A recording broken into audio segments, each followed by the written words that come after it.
Récemment, à l'occasion du 5e sommet des BRICS à Durban, en Afrique du Sud, le dirigeant chinois Xi Jinping donnait sa bénédiction à l'ouverture de la nouvelle banque du développement des BRICS. Les leaders de ce quintet BRICS se réunissaient pour peser davantage dans les affaires du monde. Brésil, Russie, Inde, Chine et Afrique du Sud, toutes de grandes puissances économiques, sont appelées à façonner l'économie mondiale.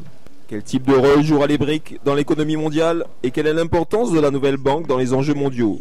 Une économiste à l'université de Columbia estime que la banque de développement servira à un créneau qui n'est pas comblé par les institutions existantes telles que le Fonds monétaire international et le groupe de la Banque mondiale. À présent, cela devient vraiment une alternative, en particulier pour les pays en développement, surtout pour l'Amérique latine et l'Afrique, qui dépendent très fortement et malheureusement de la Banque mondiale et du FMI. Mais elle avoue que le rôle joué par la Chine dans les pays en développement a établi un précédent défavorable. Elle espère que la nouvelle banque ne suivra pas son exemple.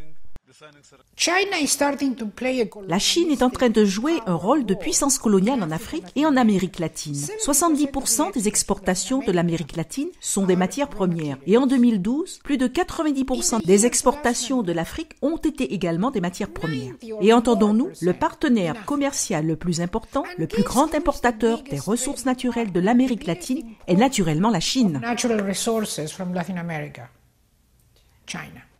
Certains groupes se méfient que la nouvelle banque fournira des fonds sans exiger certaines conditions, comme l'amélioration des droits de l'homme et la protection de l'environnement.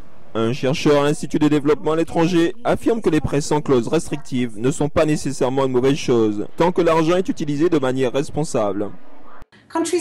Les pays finissent par faire ce que les donateurs leur disent de faire, parce qu'ils estiment qu'ils ont besoin de se plier en quatre pour obtenir l'argent. Mais ce qu'ils ont vraiment besoin est un développement qui puisse répondre à leur propre stratégie et à leurs propres priorités, car nous savons que c'est la meilleure façon d'utiliser l'aide avec succès sur le long terme.